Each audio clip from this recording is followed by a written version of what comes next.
a do OBS. Pronto, acho que agora está tudo certo, agora finalmente estabilizamos tudo. Então, como eu estava dizendo a vocês, pessoal, hoje a gente vai colocar em prática o princípio da proporcionalidade.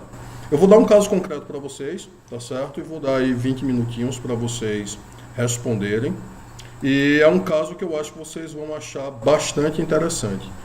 A Alan me avisou aqui, né? O Meet não está funcionando, não apareço no Meet. O Meet está me expulsando da minha própria aula. Eu já criei essa conexão alternativa no YouTube, pessoal, pensando nisso. Foi até engraçado, não sei se vocês viram nos stories do Instagram, né? Ontem eu estava acordado, como sempre a insônia atacou, né? Eu estava acordado 1h da manhã e aí me deu esse estalo, sabe? Me deu essa ideia. Poxa, o Meet é meio pesado a conexão e o YouTube talvez funcione. Aí fui testar como era a conexão, como era a transmissão no YouTube. O YouTube também tem outra vantagem, que é o fato de que o mesmo software que eu uso para gravar a aula, eu posso utilizar para transmitir no YouTube. Então, ele tem essa vantagem, né? E a conexão é mais leve. Aí eu fui testar, só que eu estava aprendendo a mexer, e aí, sem querer, eu iniciei uma live, eu comecei uma live. E eu tinha colocado um slide, né, sobre servidores públicos e tal atrás, só para testar a transmissão do slide. Quando eu vi, tinham aparecido umas 11 pessoas, 10, 11 pessoas. Opa, aula de agentes públicos, bora, é hoje, não sei o que. Eu disse, calma, gente, não vai ter aula não. Não posso não, eu já tenho fama de doido nessa universidade, porque eu desligo o ar-condicionado, eu grito no corredor, essas coisas. Vamos com calma. Vocês tiveram pouca aula presencial comigo, então vocês talvez não saibam exatamente como é a história do grita no corredor, né? Eu peguei essa fama de grita no corredor porque acontece muito o seguinte: às vezes eu estou dando aula, até aplicando uma prova, aí fica um grupinho, né, geralmente de outra sala, conversando no corredor. E aí, se eu parar a aula e sair, ficar, gente,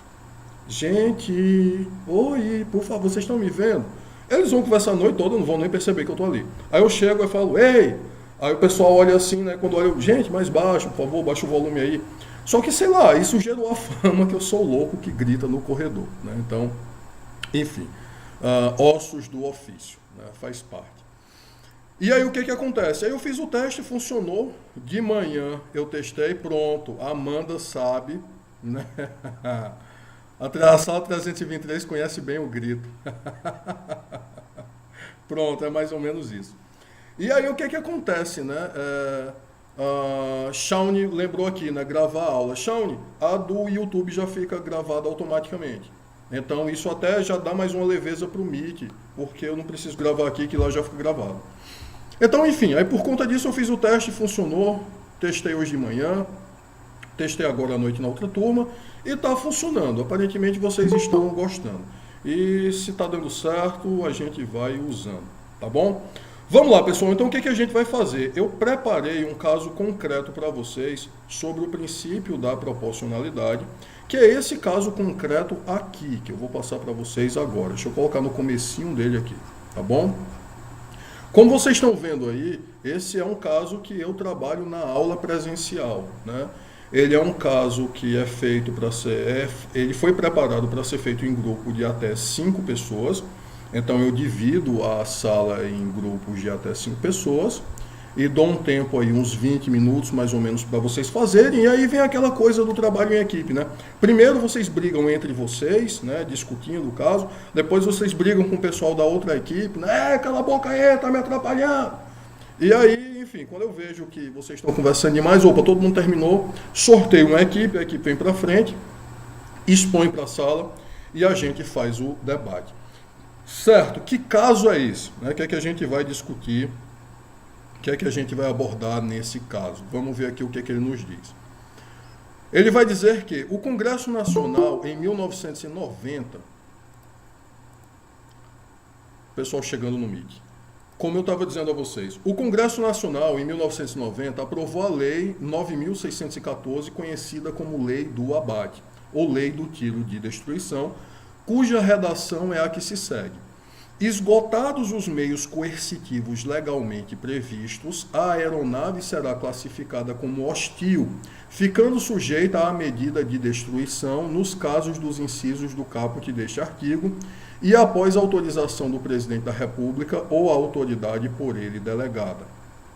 Como se vê, a referida lei autoriza o tiro de destruição contra aeronaves consideradas hostis ou suspeitas que ingressem no território nacional. Uma vez ultrapassados todos os procedimentos de segurança prévios à realização do tiro, fica autorizada a destruição da aeronave, mesmo que isso possa causar a morte dos tripulantes. 9 medidas de verificação serão tomadas pelos caças antes do tiro de destruição. A averiguação da... Como é aqui? Desculpa, é porque entrou alguém no Meet aqui e eu percebi que o Meet desconectou de novo. Vamos lá.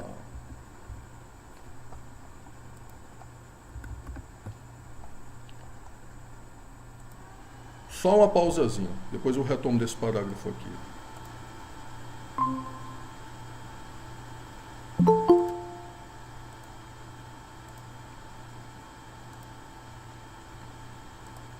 Então, retomando o raciocínio aqui, né? Tem que compartilhar de novo com o pessoal. Espera aí. Uma janela. OBS. Compartilhar. Pronto. Então, prosseguindo aqui na leitura, né? Dando sequência na leitura do nosso caso concreto. Como se vê, a referida lei autoriza o tiro de destruição contra aeronaves consideradas hostis ou suspeitas que ingressem no território nacional. Uma vez ultrapassados todos os procedimentos de segurança prévios à realização do tiro, fica autorizada a destruição da aeronave, mesmo que isso possa causar a morte dos tripulantes. 9 medidas de verificação serão tomadas pelos caças antes do tiro de destruição.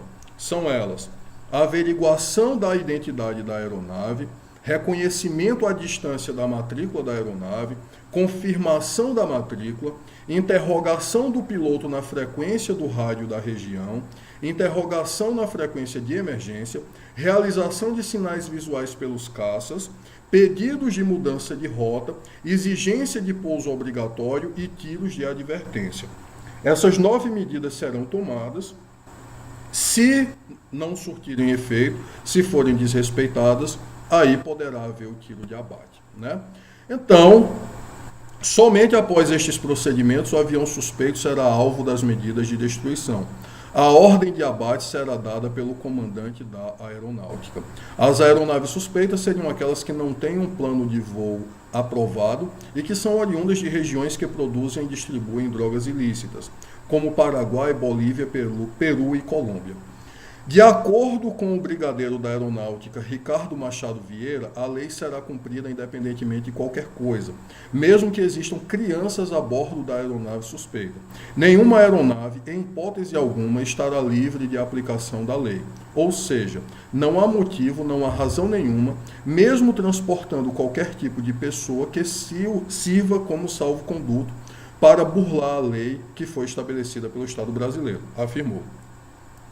O intuito da norma é bastante claro: diminuir o tráfico de drogas e de armas pelo espaço aéreo brasileiro. E efetivamente há estudos que demonstram que, apesar de não se ter notícia de que a lei tenha sido alguma vez aplicada, a simples ameaça de que a aeronave pode ser destruída já está modificando o modus operandi dos traficantes. O tráfico aéreo de armas e drogas realmente foi reduzido, embora o tráfico por vias terrestres ou marítimas tenha aumentado. Eis o resultado de uma pesquisa elaborada pela Junta Internacional de Fiscalização de Entorpecentes, JIFE, órgão independente que trabalha em parceria com a Organização das Nações Unidas, a ONU. No Brasil, a apreensão de cocaína duplicou em 2006. Foi descoberta uma nova tendência de uso de mulas, pessoas que transportam cocaína, para transportar drogas do Brasil à África do Sul e dali para países da Europa e da Austrália. Em 2005 foi introduzida no Brasil uma lei que permite abater aviões não identificados e desde então há a diminuição do narcotráfico.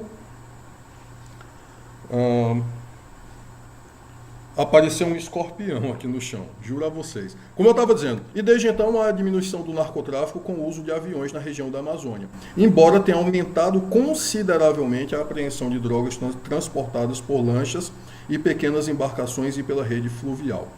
Tendo como base os fatos anteriores, analise a constitucionalidade da lei do abate, à luz do princípio da proporcionalidade, adequação necessária e proporcionalidade de sentido estrito. Uma observação importante: na resposta, evite emitir opiniões subjetivas.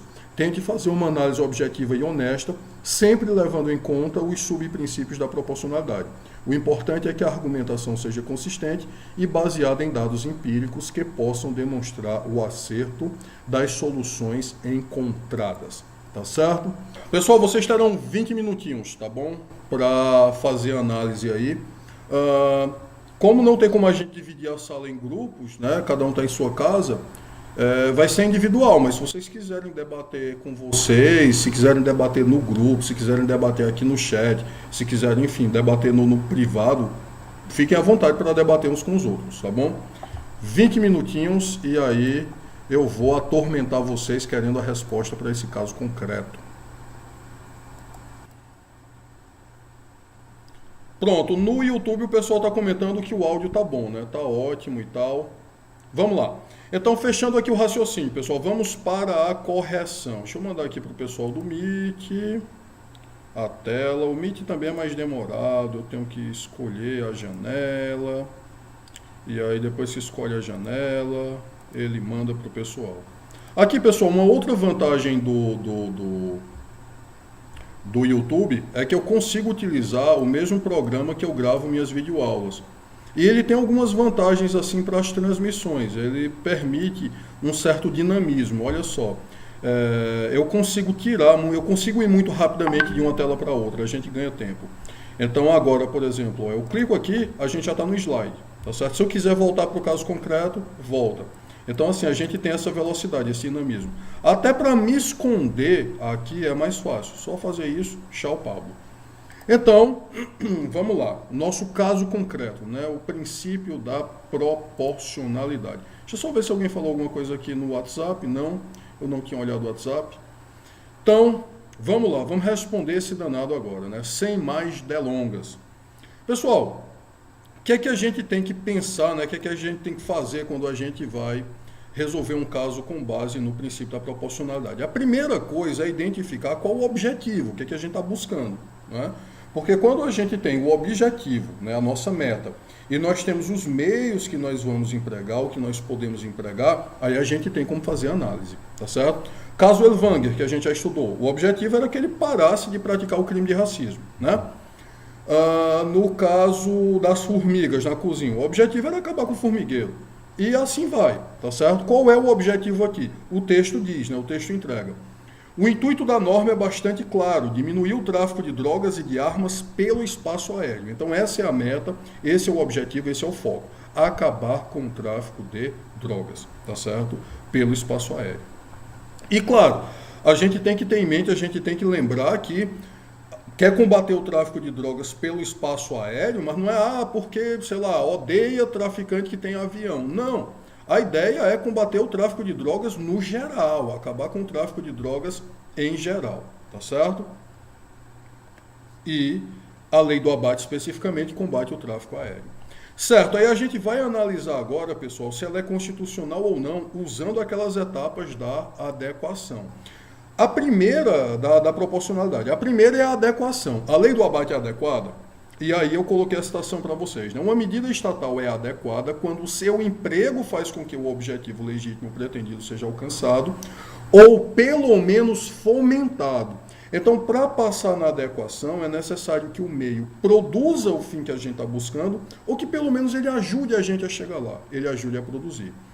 E aí, nessa etapa, o que a gente vai responder é: derrubar os aviões ajuda a alcançar o objetivo? Sim ou não? E aqui, pessoal, eu vou deixar vocês escolherem, né?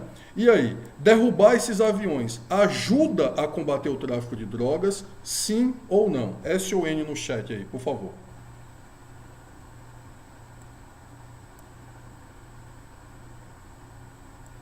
Opinem.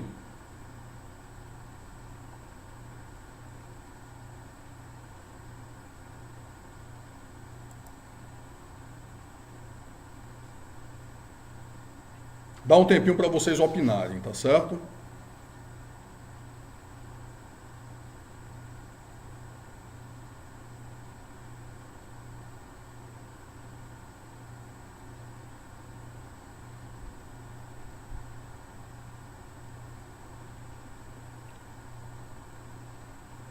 Bom, as duas plataformas estão divididas, né? Tem votos tanto para o sim quanto para o não. Vamos lá.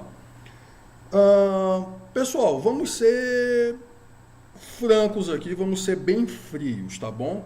Certo, se derrubar o avião, né? Se derrubar os aviões, vai reduzir o tráfico de drogas? Vai. Sabe por que que vai?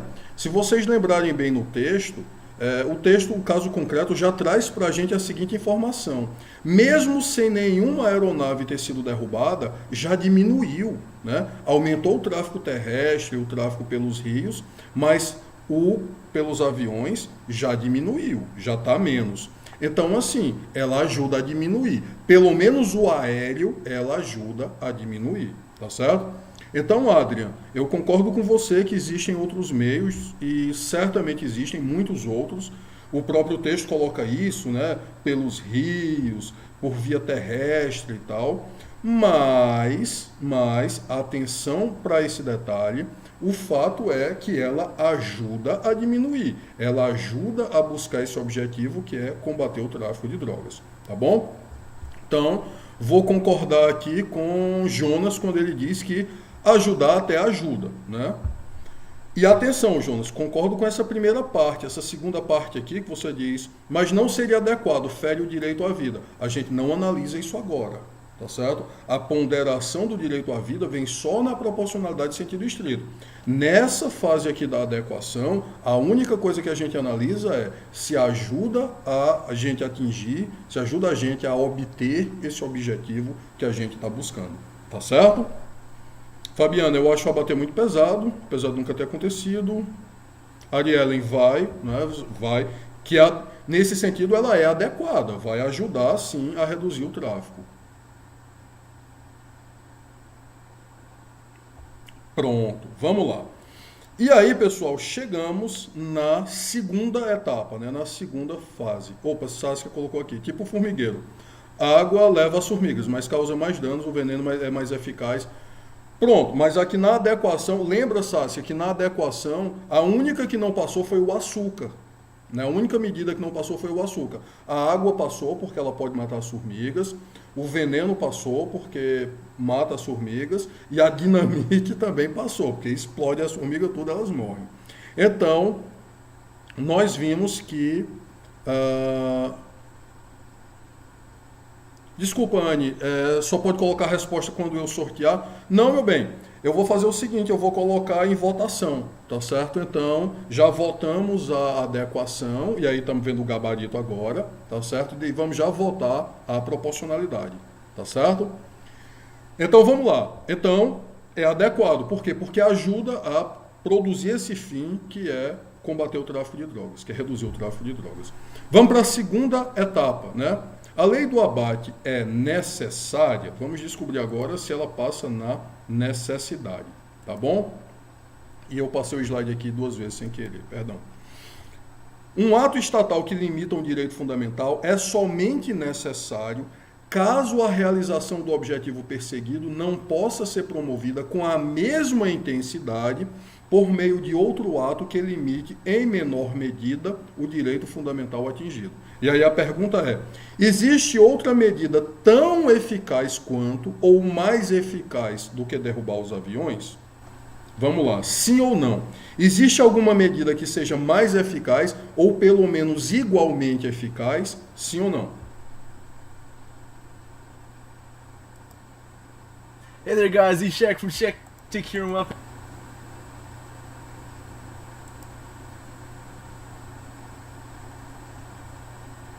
Bora, meu povo!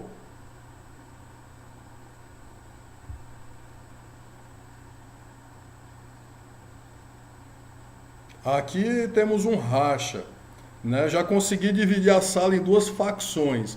A turma do YouTube entende que sim, a turma do WhatsApp entende que não. Vamos lá, vamos descobrir. Dá mais um tempinho aí para outras pessoas opinarem. E aí, pessoal, tem alguma outra medida que seja igualmente eficaz, que seja tão eficaz quanto e que cause menos danos, né, logicamente?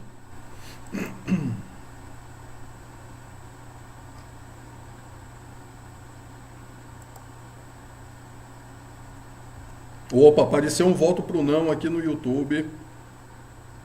Tá dividido, tá dividido. Vamos analisar, certo? Vamos refletir aqui. Deixa eu só dar uma olhadinha como é que está nosso tempo. Ainda temos tempo. Vamos refletir aqui, vamos analisar aqui, pessoal. Primeira coisa, trazer o drogas em uma aeronave é muito eficiente, né?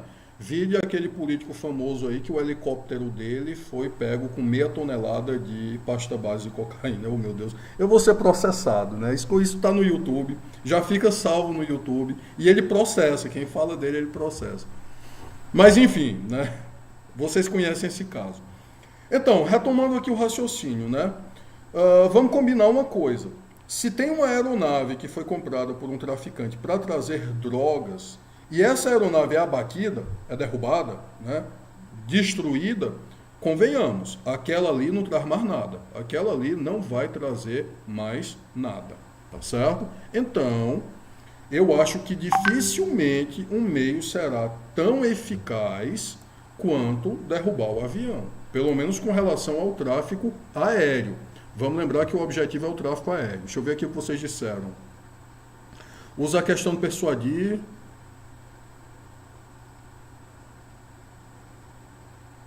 Eu concordo, Sassi, que os fatos colocados na lei são horríveis. Existem outros meios, quais, Adrian? De levar as drogas, certo? Existem, mas o objetivo da lei é combater o tráfico por via aérea, né? Então, nesse caso, ela é a mais eficaz.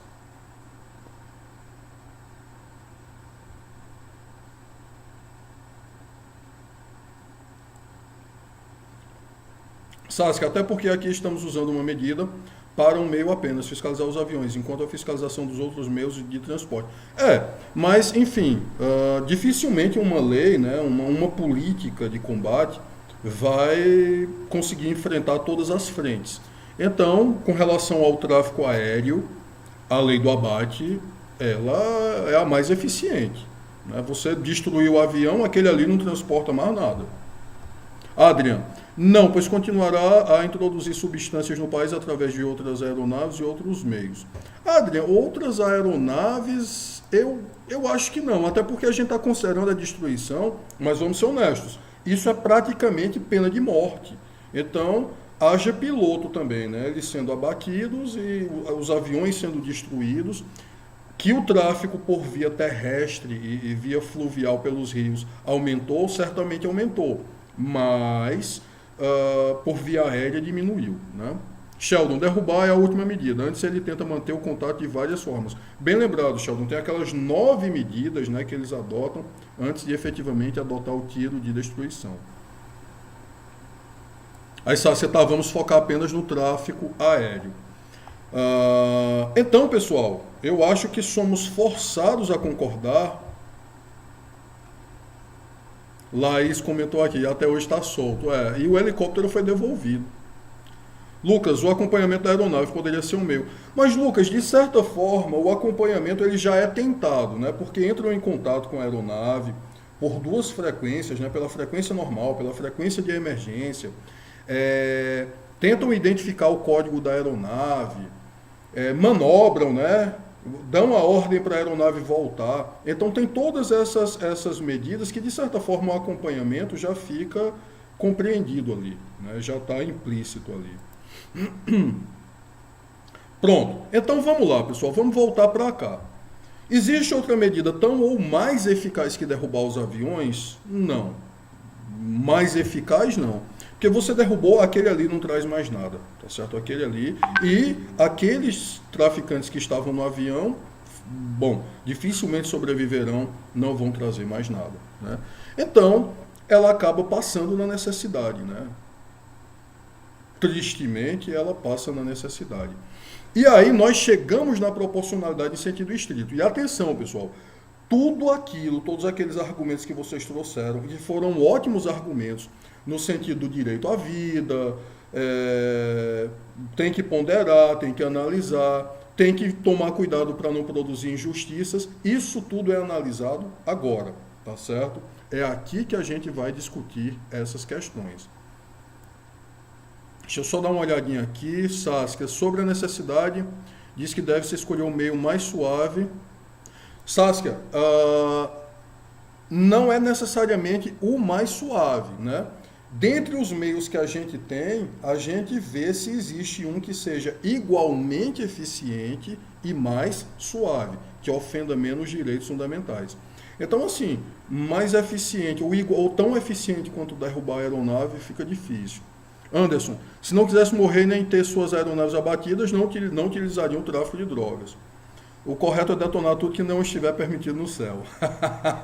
Anderson chutou o pau da barraca. Derruba tudo e acabou o debate. É um bom argumento. Tem também, Anderson, dando suporte a essa perspectiva, que eu sei que você colocou também um pouco em tom de brincadeira, mas olha só, tem a questão da soberania também, né? Então, isso é uma prática relativamente comum, os estados abaterem aeronaves que entram irregularmente, até porque não se sabe se é uma aeronave terrorista, o que é aquilo, ninguém sabe. Então, isso é uma prática relativamente comum. O que é que eu quero dizer com isso? Sei lá, vai você tentar entrar nos Estados Unidos com um avião que não está identificado e quando a Força Aérea te contatar, você não responder, eles vão te derrubar tranquilamente, né? Então, tem essa questão também, tem a questão da soberania nacional e o fato de que isso é uma política amplamente adotada, né? Adotada por muitas pessoas. Ariellen, né? Bandido bom é bandido morto. O único problema da política do bandido bom é bandido morto é porque a fonte nunca seca, né? Eu até concordo com o direito penal mais rigoroso, mais punitivo. Vocês sabem o que eu falo, né? Eu digo que o direito penal brasileiro é muito frouxo. Por que eu digo que ele é muito frouxo? Pessoal, vamos ser honestos aqui. E meu Deus, isso vai para o YouTube. Eu vou acabar pegando um processo. Pensa comigo. Se eu matar um de vocês, tá certo? Então, escolha um aí, coloque o nome de uma pessoa no chat aí, tá certo? Vai ser minha vítima hoje.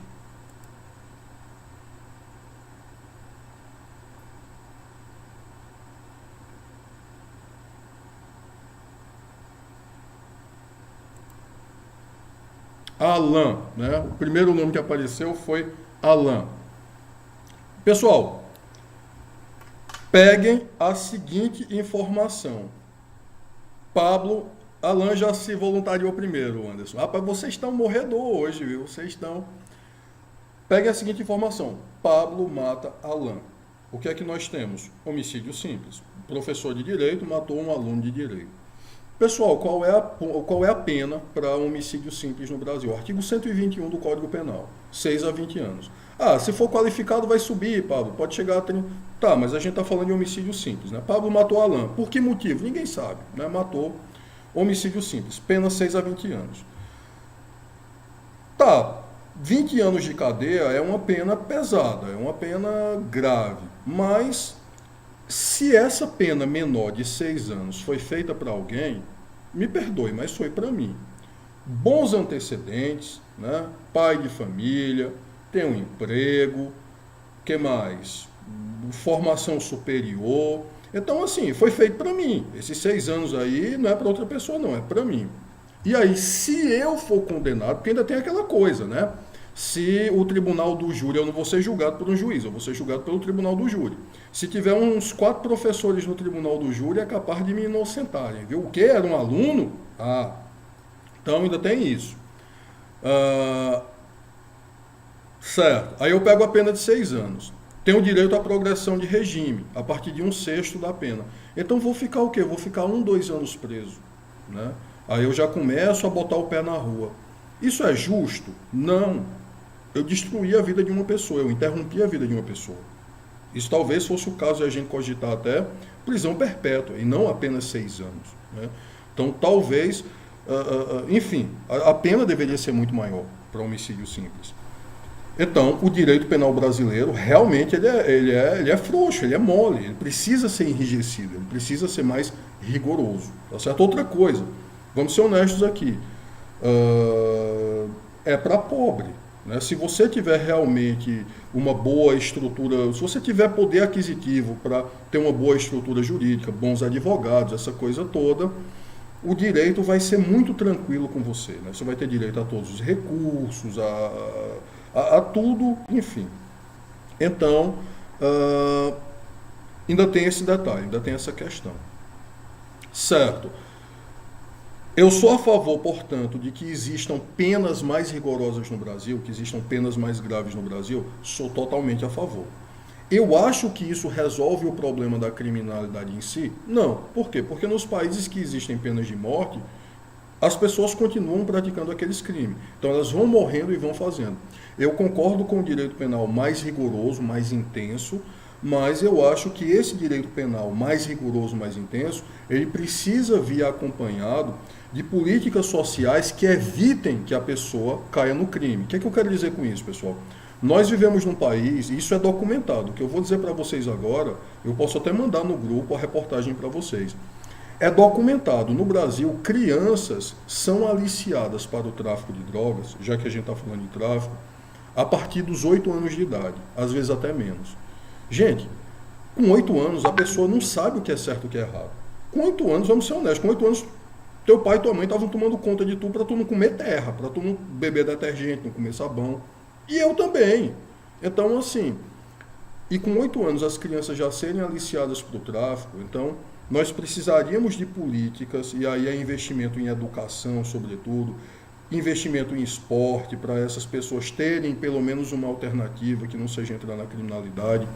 Enfim, escola em tempo integral. Então, se você está na rua aprendendo coisa errada, vai passar o dia na escola. De manhã aula, à tarde prática esportiva, quando sair já sai cansado, vai para casa querendo dormir. Então, assim, nós precisaríamos também de políticas e políticas sérias para evitar que essas pessoas entrem na criminalidade.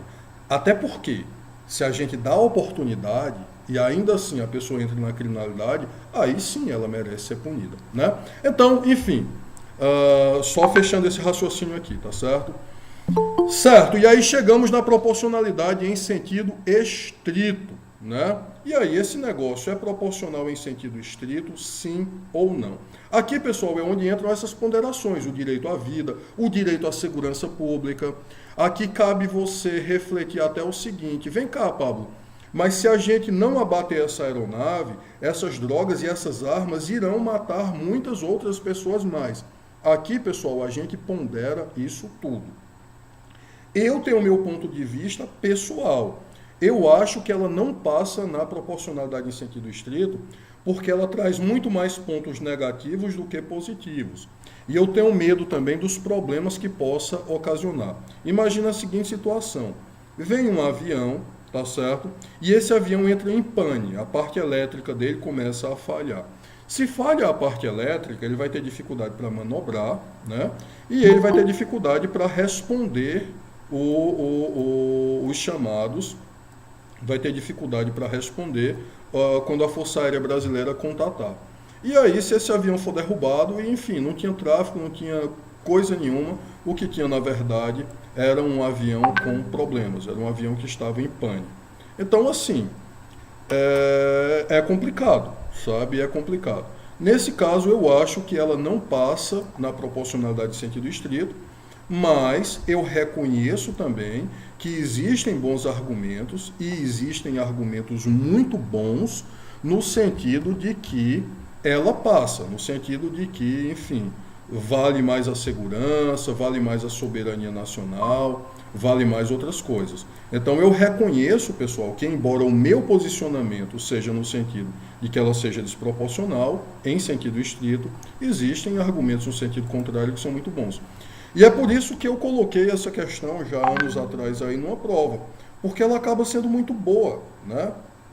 É possível que você responda sim ou que você responda não, e a sua resposta pode estar correta, desde que você analise criteriosamente no princípio na proporcionalidade. Ariellen, é aquela coisa, ele vai ter uma resposta para você, mas é possível haver uma outra resposta bem fundamentada em outro sentido. E o direito é assim, pessoal. Eu vou fazer uma comparação aqui, que é uma comparação até um pouco, enfim, bobinha. Eu vou comparar água com óleo, mas vai dar para vocês entenderem. Tá, imagina o seguinte, imagina que você é um juiz, você é uma juíza, tá certo? E alguém entra com uma ação de alimentos, né? Pedindo pensão alimentícia, e você vai julgar isso. Tá, a gente tem uma noção, né? Se for um filho, fica ali nos 20, 30%, depende dos gastos da pessoa, essa coisa toda. Mas você concorda comigo que o valor exato vai ter uma dose de subjetividade? Então, se o valor da pensão que você, juiz, vai julgar, se vai ser 30%, se vai ser 29%, se vai ser 31%, a gente sabe mais ou menos qual é o valor que fica, mas o valor exato vai poder ter uma alteração. Né? Você vai ter uma margem de discricionariedade ali, ainda que pequena. Então, sei lá, não vou dar 30% não, vou dar 29%, vou dar 28%, vou dar 31%. E você ainda está na média do judiciário brasileiro. Ou vou dar 20%, vou dar 19%, 18%. Depende muito também da situação. Alimentos, vocês sabem, né? Depende da necessidade de quem pede e da capacidade de quem dá, da capacidade de quem está pagando. Então, enfim, esses percentuais poderão variar também. Se a pessoa se a pessoa que pede os alimentos tem muitos gastos, problemas de saúde e tudo, pode ir mais para cima. Se essa pessoa tem saúde plena e quem paga, que tem muitos gastos, tem problemas de saúde, o valor vai mais para baixo. Mas enfim, o valor exato você vai acabar tendo uma certa liberdade ali para decidir. Então, nesse caso, a gente acaba tendo um pouco isso. Né? Você pode argumentar que sim e trazer bons argumentos na proporcionalidade sentido estrito. Adequação e necessidade, nós já corrigimos. Mas na proporcionalidade sentido estrito, você vai poder trazer bons argumentos no sentido que sim, e eu vou ter que concordar com você. Por outro lado, você pode trazer bons argumentos no sentido que não, e eu vou concordar com você. Talvez até eu seja obrigado a concordar com você. Tá bom? Vamos lá. Moisés, permitindo o tiro com criança presente na aeronave, creio que não passaria por esse princípio. Moisés, esse é um problema e assim... mas permite, viu? É permitido. Sheldon, a PRF é dificilmente aquilo, eles perseguem até o cara bater ou parar. Mas aí, de toda forma, Sheldon, tentar algo assim, numa perseguição aérea, eu acho, bom, eu não entendo, né, de aeronáutica, mas eu imagino que talvez aí fosse perigoso para as duas aeronaves, né? Talvez caísse as duas, a da Força Aérea Brasileira e a que estivesse trazendo as drogas. Porque, enfim, teria que voar perto, né, para ir pressionando, para ir, enfim, gerando uma tensão no piloto até ele, né, se render e desistir e tal. E aí nisso eu acho que poderia ser muito arriscado para ambas as aeronaves. Deixa eu ver aqui o WhatsApp. 323, crime de dano. Gente, o que aconteceu? Yamara colocou aqui as atividades. Certo.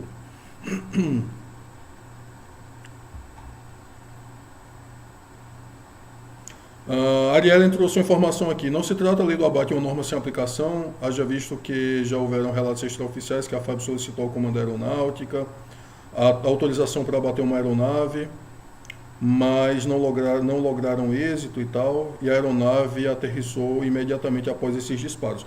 A questão, Ariela, ela ainda não foi aplicada, né? Ela ainda, que eu saiba também, nunca nenhuma aeronave foi abatida, mas a lei está aí, né? Ela é possível que seja. E aí é onde entra o nosso debate, né? É até interessante que ainda não tenha acontecido, porque o nosso debate se torna ainda mais válido, né? A gente está debatendo um negócio que pode acontecer amanhã e a gente já está investigando isso hoje. Mas sim, se teve alguma aeronave abatida, eu também desconheço. É possível também que tenha tido e as Forças Armadas tenham feito o possível para evitar a divulgação, né? Para evitar, enfim. Não é que tenham escondido, mas... enfim, quem tem algum conhecimento, algum trato com militarismo, sabe como a coisa é, né? Eu derrubo a aeronave, eu informo o meu superior hierárquico, ele faz os procedimentos lá e fica por isso mesmo. Quer dizer, ninguém vai no jornal, ninguém vai na TV avisar, derrubamos, não, né? Se ninguém perceber, se outra pessoa não vê, aquilo ali vai ficar tudo registrado, tudo documentado, mas em procedimentos mais internos. É diferente, por exemplo, de, sei lá, do comportamento de um juiz, de um promotor, que muitas vezes faz questão de dar uma entrevista, chama um repórter, uma coisa assim, essas coisas esse pavoneamento, né, de chamar a atenção. No militarismo, as condutas tendem a ser mais discretas, né? Então, derrubamos uma aeronave, chama a mídia, chama a imprensa. Não, isso não vai acontecer. Então, pode ser também que tenha acontecido e não tenha sido divulgado, né? Seja uma informação de conhecimento público até, mas não tenha sido divulgado. O que mais, meu povo?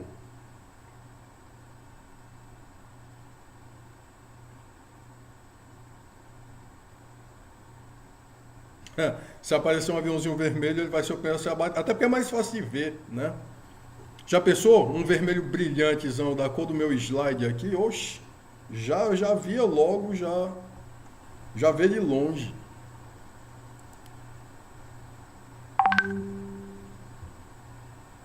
O que mais? Alguma dúvida, meu povo? Tudo certinho, tudo tranquilo?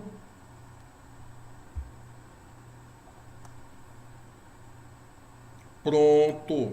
Deixa eu olhar aqui os nossos outros canais, se tem alguma dúvida. Então, tudo certo. Pessoal, muito obrigado por terem vindo, muito obrigado por terem ficado até o final. Por favor, vocês que assistiram a aula no YouTube, se vocês puderem dar um feedback, um comentáriozinho no grupo, se gostaram, se não gostaram, o que acharam bom, o que acharam ruim, e principalmente a conexão, pessoal. Vocês sentiram que a conexão aqui é melhor? Eu tenho a impressão que no YouTube cai menos e é mais rápido. Mas, enfim, quem pode ter uma... E eu sei a razão disso, né? O YouTube ajusta a resolução de acordo com a qualidade da conexão. Mas, enfim, pode ser que para vocês não tenha diferença de qualidade, pode ser que vocês achem que a qualidade não é... Não sei. Eu queria a opinião de vocês nisso, sinceramente. Bom, então fechamos por aqui. Muito obrigado por terem vindo. Beijo no coração, bom restinho de semana. E fiquem com Deus e voltamos na semana que vem, com a graça de Deus, se Deus quiser e permitir. Nós estaremos aqui de novo, arrochando nós, estudando Direito Constitucional aí. Bom danado. Tchau, pessoal. Boa noite.